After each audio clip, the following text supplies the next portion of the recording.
तुम सिर्फ एक वोट हो, एक नंबर, एक बेरोजगार आदमी जिसकी गिनती चुनाव के 6 महीने पहले होती है। हर इलेक्शन से पहले तुम यूथ हो जाते हो, बाद में तुम सिर्फ बेरोजगार। जिसे तुम हीरो समझते हो वो बस एक वोट इन्फ्लुएंसर होता है। अगर तुम सिस्टम को नहीं समझ पाते तो सिस्टम तुम्हें यूज करता रहेगा, और जब तुम्हारा काम खत्म तो तुम्हारे सपने भी सिस्टम रिसाइकिल बिन में डाल देता है। प्रॉब्लम, यूथ को सिर्फ वोट बैंक क्यों बनाया गया? सरकार चाहे तो कोई भी हो, हर पार्टी के लिए यूथ एक इमोशनल वेपन होता है। जब वोट चाहिए होता है तो प्रॉमिसेस मिलते हैं, हर हाथ को काम, डिजिटल इंडिया, स्टार्टअप इंडिया। लेकिन जैसे ही वोट मिल गया, नौकरी, एजुकेशन, प्रोटेस्ट, लाठीचार्ज। 1 करोड़ से ज़्यादा लोग हर साल नौकरी के लिए तैयार होते हैं, लेकिन सरकारी नौकरी निकलती है 1 लाख से भी कम।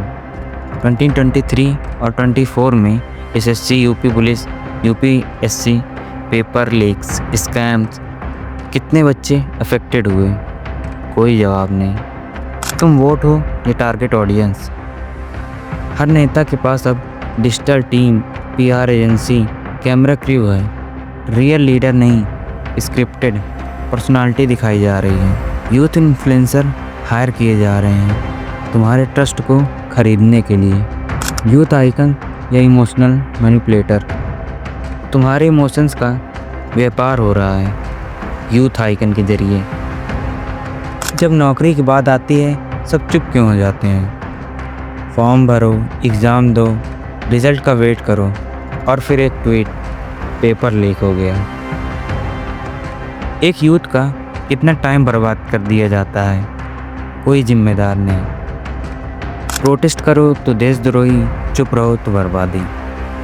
आवाज़ उठाओ तो जेल, चुप रहो तो डिप्रेशन। यूथ को सिर्फ मर्चिंग क्राउड बनाया गया है। चुनाव खत्म, तुम्हारा काम खत्म।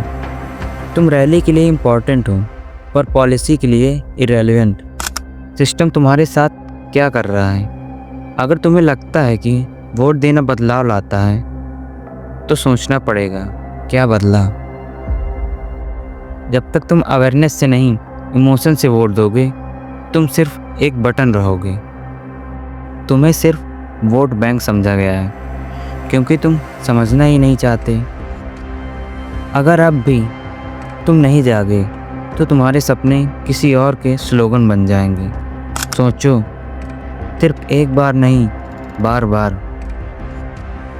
तुम सिर्फ वोट नहीं हो, तुम बदलाव हो। लेकिन पहले तुम्हें खुद बदलना होगा।